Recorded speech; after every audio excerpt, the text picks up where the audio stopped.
Monsieur Amadou Kaba, bonjour. Bonjour, monsieur. Pendant que vous évertuez à expliquer au peuple de Guinée et à la communauté internationale que les élections communales ne peuvent pas se tenir cette année, techniquement parlant, un autre groupe de frondeurs sort à la face du monde pour démontrer que ces élections peuvent se tenir cette année avec toutes les conditions techniques déjà réunies. Expliquez-nous ce qui se passe au sein de votre institution. Merci bien, rien ne se passe au sein de notre institution d'extraordinaire. Nous nous attendions à ça, et les contradictions faisant le charme de la vie, la FENI n'est que dans son rôle de travailler et de dire aux acteurs ce qui leur revient. Ainsi, nous avons fait un travail depuis, nous étions sur un travail de planification depuis le début du mois de janvier et qui s'est soldé, couronné par une retraite, la retraite de Kindia, pour voir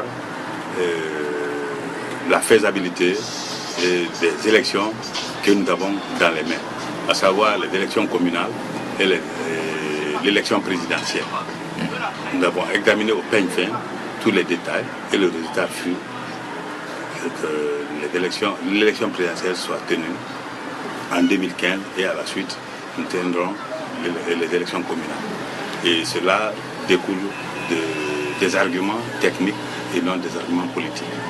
Justement, c'est au niveau de ce changement de l'ordre de préséance qui se trouve tout le débat. Alors, qu'est-ce qui expliquerait ces changements de priorités, passant des élections communales aux élections présidentielles désormais, et que les élections législatives communales seront tenues dans le premier trimestre 2016? Merci, je ne parlerai pas de changement d'ordre.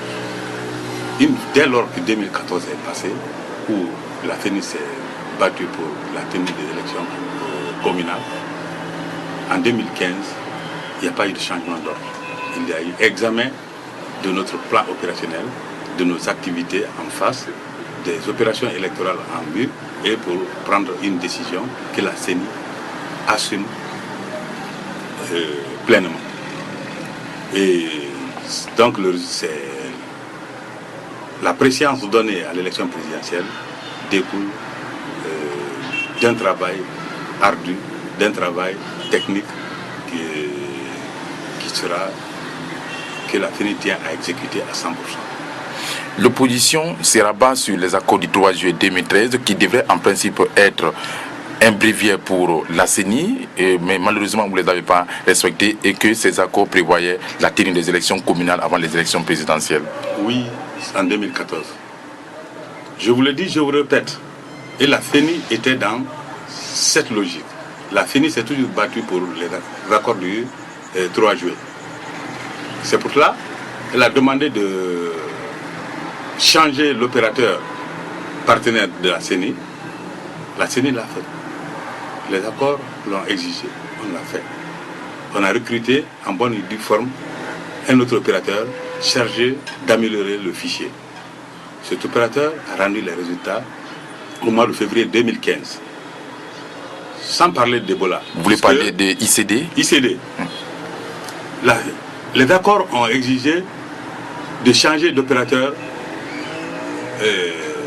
pour la révision des listes électorales. Ce qui a été fait. La procédure presque de recrutement a pris près d'un mois et d'un an. Près d'un an.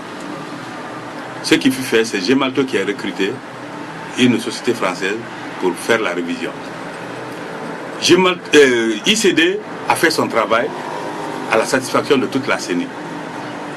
Et les cas de force majeure intervenus dans notre pays ont joué de tout leur poids, empêché la CENI de faire toutes ses activités de terrain. Elle s'est contentée de faire ses activités de bureau. En lieu et place de 10 missions de terrain qui devaient avoir lieu, nous avons tenu à peine 2 missions. C'est une mission, presque une mission et demie, puisque la zone forestière avait été exclue d'une de ces missions, d'une de ces 2 missions. Pour dire jusqu'où nous avons été amputés dans l'exercice de notre fonction. Donc c'est beaucoup d'autres et tant d'autres nous ont raisons nous ont empêchés d'aller aux élections en 2014.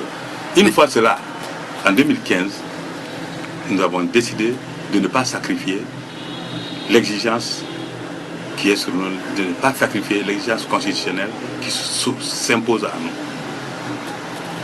Et techniquement, ça a été démontré que ce n'est pas une décision fantaisiste. Et qu'est-ce qui expliquerait techniquement qu'on ne puisse pas aller cette année aux élections communales? C'est plutôt à des élections présidentielles qu'on pourrait s'atteler. Dire maintenant qu'on peut organiser les élections communales et tenir encore le délai constitutionnel pour la présidentielle, c'est mieux connaître une élection communale. Tout ce qui accompagne l'élection communale.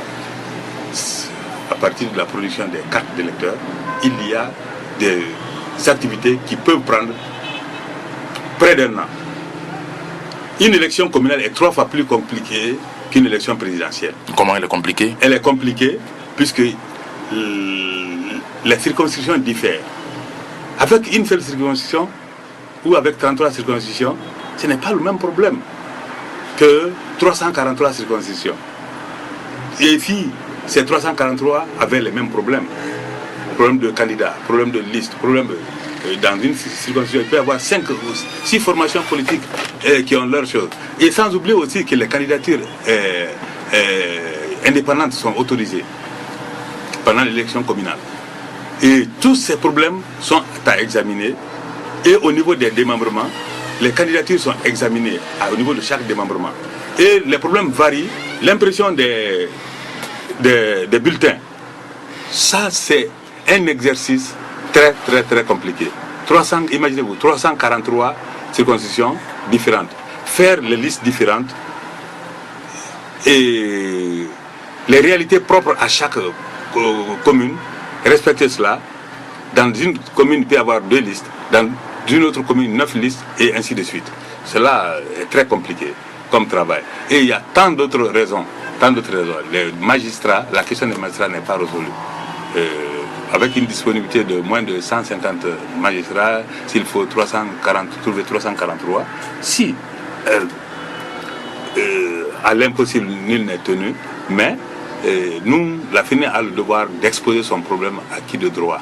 Ce n'est pas nous, ça c'est le domaine de la justice. En matière électorale, chacun joue son rôle. Les rôles sont clairement repartis.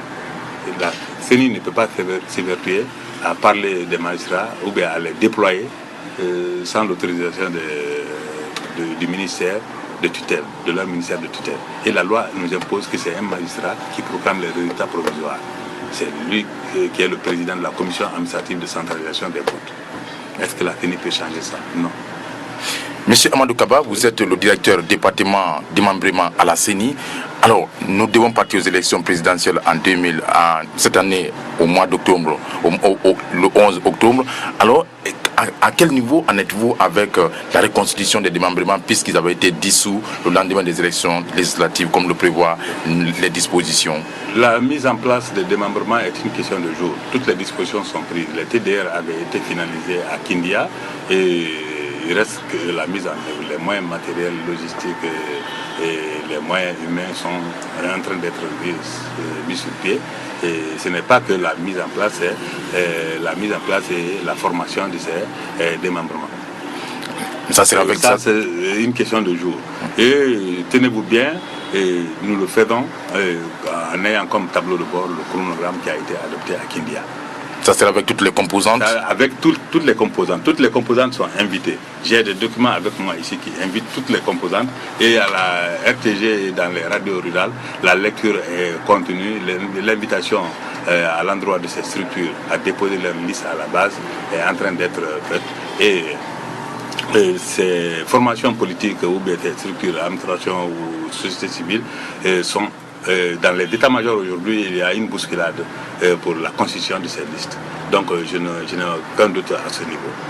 Et qu'est-ce que prévoit le plan B lorsque l'opposition se désiste, par exemple? La loi l'a prévu.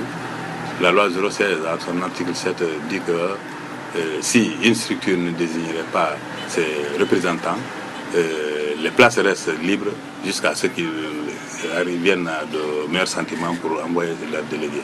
Et ça nous complique bien sûr, mais on va avec puisque c'est la loi. Et là, nous serons obligés encore d'organiser des séances de prestation de serment pour les nouveaux venus. Monsieur Amadou Kaba, merci. Je vous remercie.